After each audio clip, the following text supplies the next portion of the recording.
الحمد لله رب العالمين والصلاة والسلام على نبينا محمد وعلى آله وصحبه أجمعين وأشهد أن لا إله إلا الله وحده لا شريك له وأشهد أن محمدا عبده ورسوله أما بعد کہ قربانی کرنے کا طریقہ کیا ہے؟ تو اس سلسلے میں یہ بات ہر مسلمان کو جاننا چاہیے کہ قربانی کا جانور ذبح کرنے کا معاملہ ہو یا عام جانوروں کو ذبح کرنے کی بات ہو،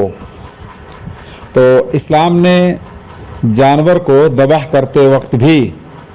جانوروں کے ساتھ رحم و مروت کا اور نرمی کا معاملہ برتنے کا حکم دیا ہے۔ حدیث میں اللہ کے رسول صلی اللہ علیہ وسلم نے ارشاد فرمایا، ان اللہ کتب الاحسان علی کل شیء، اللہ رب العالمین نے ہر چیز پر احسان کو فرض قرار دیا ہے۔ اور اس کی تفصیل بیان کرتے ہوئے نبی صلی اللہ علیہ وسلم نے بیان کیا کہ فَإِذَا قَتَلْتُمْ فَأَحْسِنُوا الْقِتْلَ وَإِذَا ذَبَحْتُمْ فَأَحْسِنُوا الذِّبْحَ، جب تم کسی کو قصاص میں بدلے میں قتل کرو تو احسان کے ساتھ قتل کرو، اور جب تم جانور کو ذبح کرنے کا ارادہ رکھو تو احسان کے ساتھ جانور کو ذبح کرو۔ اس کے بعد اللہ کے رسول صلی اللہ علیہ وسلم بیان کرتے ہیں کہ وَلْيُحِدْ أَحَدُكُمْ شُفْرَتَهُ وَلْيُرِحْ ذَبِيحَتَهُ، ہر شخص کو اپنی چھری تیز کر لینا چاہیے اور اپنے ذبیحے کو، جانور کو آرام راحت پہنچانے کی کوشش کرنی چاہیے۔ چھری جس قدر تیز ہوگی اسی کے بقدر جلدی سے جانور ذبح ہو جائے گا اور اس کو راحت ہوگی، لیکن اگر چھری مردار ہے، بار بار رگڑنا پڑتا ہے، تو ظاہر ہے یہ جانور کی اذیت کے لیے اس کو تڑپانے کے مترادف ہوگا، اور یہ چیز اسلام میں جائز نہیں ہے۔ نبی صلی اللہ علیہ وسلم کی سلسلے میں ایک تعلیم یہ بھی ہے کہ تم میں سے کوئی بھی شخص کسی جانور کو ایسی حالت میں ذبح کرنے کی کوشش نہ کرے کہ اس کی بہن یا اس کا بھائی اسے دیکھ رہا ہو، یعنی ایک جانور کے سامنے دوسرے جانور کو ذبح کرنے سے بھی ہمیں پرہیز کرنا ہوگا۔ اب آئی بات ذبح کی کیفیت کے سلسلے میں، تو انس بن مالک کی حدیث جو صحیح بخاری میں اور سنن ترمذی وغیرہ موجود ہے، اس میں کہ اللہ کے رسول صلی اللہ علیہ وسلم کے پاس دو میڑھے لائے گئے ایک جیسے، اور ان دونوں کو اللہ کے رسول صلی اللہ علیہ وسلم نے زمین پر لٹایا اور اپنا داہنا پیر اس کے کندھے پر رکھا اور بائیں ہاتھ سے اس کے جبڑے کو پکڑا اور دائیں ہاتھ میں چھری لے کر اسے تیزی کے ساتھ ذبح کیا۔ اور ذبح کرنے سے پہلے اللہ کے رسول صلی اللہ علیہ وسلم نے صرف یہ کہا تھا کہ اللہم تقبل عنی وعن امتی من لم یضحی، اے اللہ رب العالمین اس کو میری جانب سے اور میری امت میں جن لوگوں نے قربانی نہیں کی ہو ان کی جانب سے قبول کر۔ تو اللہ کے رسول صلی اللہ علیہ وسلم نے کوئی لمبی چوڑی دعا نہیں پڑھا، بلکہ بسم اللہ اللہ اکبر کہہ کر جانور کو ذبح کیا،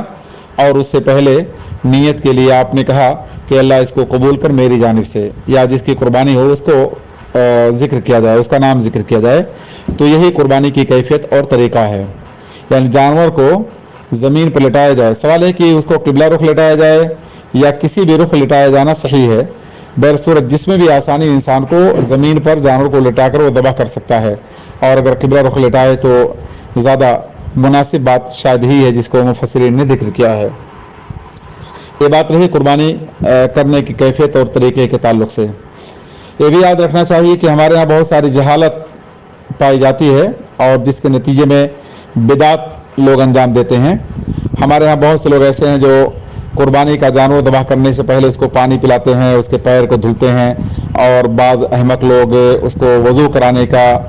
عمل بھی اختیار کرتے ہیں۔ تو یہ تمام کی تمام چیزیں ظاہر ہے اسلامی تعلیمات کی روشنی میں ثابت شدہ نہیں ہیں، لہذا ان تکلفات کی، ان اعمال کی ضرورت نہیں ہے جن اعمال کا اسلام میں کوئی ثبوت نہ ہو۔ یہ جانور کے ذبح کرنے کی کیفیت کے تعلق سے مختصر سی بات تھی جو امام بخاری رحمہ اللہ کی صحیح اور امام ترمذی رحمہ اللہ کی سنن میں موجود احادیث کی روشنی میں ہے۔ اب آئی بات ہے کہ جانور کے بارے میں آپ نے کہا ہے کہ 3 حصوں میں اگر گوشت تقسیم کیا جائے اور فقیر اور مسکین نہیں ہے تو ان کا حصہ کیا ہوگا؟ دراصل कुर्बानी के जानवर के गोश्त को 3 हिस्सों में तकसीम करने की बात ना तो कुरान में कहीं मौजूद है सराहत के साथ और ना ही अहादीस रसूल में इसका कोई जिक्र मिलता है सही अहादीस की रोशनी में, बल्कि कुरान ने इस सिलसिले में जो हिदायत हमें दी है उसमें एक फ़कुलू मिन्हा वातिमुल क़ानिया वल मुअतर, फ़कुलू मिन्हा वातिमुल बाइसल फ़कीर, कुर्बानी के जानवरों को तुम खुद खाओ और फ़कीरों को मुहताजों को खिलाओ या दोस्तों खिलाओ फलाओ खिलाओ। तो कुर्बानी का गोश्त गोया कि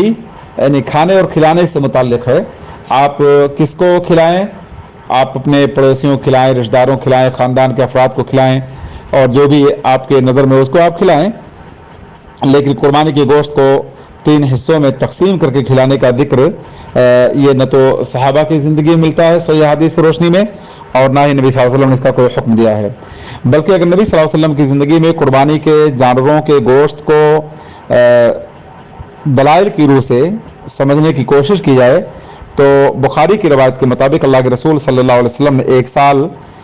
सहाबा किराम को मदीने में मना कर दिया था कि कोई भी शख्स कुर्बानी के गोश्त को अपने घर में 3 दिनों से ज़्यादा बाकी न रखे। ला यबक़यन्ना फ़ी बैति अहदिकुम लुहूम अल-अज़ाहि फ़ौक़ 3 अय्याम, तुम में से किसी भी शख्स के घर में 3 दिनों के अलावा कुर्बानी का गोश्त बाकी न रखा जाए। दरअसल उसकी इल्लत और वजह ये थी कि मदीने में बहुत सारे अफराद आए थे इस्लाम की तालीमात को हासिल करने के लिए, तो उनकी इजाफत के लिए खाना खिलाना और गोश्त पेश करना मतलूब था। लिहाजा अल्लाह के रसूल सल्लल्लाहु अलैहि वसल्लम ने सहाबा किराम को मना कर दिया था कि कोई भी शख्स कुर्बानी के गोश्त को अपने घरों में 3 दिनों से ज़्यादा बाकी न रखे। उसके बाद अगले साल अल्लाह के रसूल सल्लल्लाहु अलैहि वसल्लम ने फिर उसकी हिकमत बयान की और कहा कि मैंने तुमको कुर्बानी का गोश्त जमा करने से मना कर दिया था, लेकिन अब क्या मामला है, फ़कुलू वद्दखिरू, तुम खाओ और उसको ज़ख़ीरा करो, तुम खाओ और उसको जमा कर सकते हो। तो मालूम ये हुआ कि कुर्बानी के गोश्त के सिलसिले में ज़्यादा मुनासिब बात ये लगती है कि अगर ज़रूरत लोगों को है तो कुर्बानी का गोश्त तकसीम कर दिया जाए, उसमें 1/3 1/4 या हाफ इन सब चीज़ों की कोई गुंजाइश नहीं है, बल्कि ज़रूरत के एतबार से गोश्त को तकसीम किया जाएगा, लोगों को खिलाया जाएगा। और अगर मसलन माशरे में तमाम लोग कुर्बानी का गोश्त उनके पास है, फरावानी है, तो उसको आप फ्रीज में स्टोर कर सकते हैं, उसको आप रख सकते हैं, इसमें कोई कबाहत की और हरज की बात नहीं है।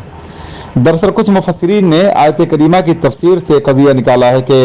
कुर्बानी के गोश्त को बेहतर है 3 हिस्सों में तकसीम कर दिया, एक हिस्सा घर वालों के लिए, दूसरा दोस्त अहबाब के लिए और तीसरा फ़कीर मिस्कीन के लिए। इन लोगों की इज्तिहादात हैं, नबी सल्लल्लाहु अलैहि वसल्लम की अहादीस और अल्लाह रब्बुल आलमीन की आयत की रोशनी में बात साबित नहीं है और ना ही सहाबा किराम का तवातुर इस पर रहा है। लिहाजा कुर्बानी के गोश्त को यानी तकसीम करने की बात कुछ भी नहीं है। जो भी गोश्त आप कुर्बानी का किसी को देंगे, क्योंकि ये ज़कात के पैसे कुर्बानी आप कर नहीं रहे हो, अपने से पैसे की आपने कुर्बानी की है, तो जो भी आप कुर्बानी का गोश्त किसी को भी दें, दोस्त अहबाब को दें, पड़ोसी को दें, किसी भी शख्स को दें, तो जाहिर है वो सदक़े की कबील से होगा, क्योंकि हर भलाई सदका है। इस एतबार से ये चीज़ें सदक़े में दाखिल होंगी, लेकिन सदक़े से मुराद यहाँ ये नहीं कि वो फ़कीरों का हक़ है, मिस्कीनों का हक़ है, नादारों का हक़ है और उसे दूसरे लोग नहीं खा सकते, नहीं, बल्कि जब ज़कात का पैसा नहीं है तो आप इसे किसी को भी खिला सकते हैं, इसमें कोई कबाहत और कोई गुनाह की बात नहीं है। मुझे उम्मीद है कि शायद मेरी बात ग्रुप के मेंबरान के लिए वाज़ेह हो। अल्लाह मुझे और आपको इन बातों पर अमल करने की तौफीक दे। वस्सलामु अलैकुम व रहमतुल्लाहि व बरकातुहू।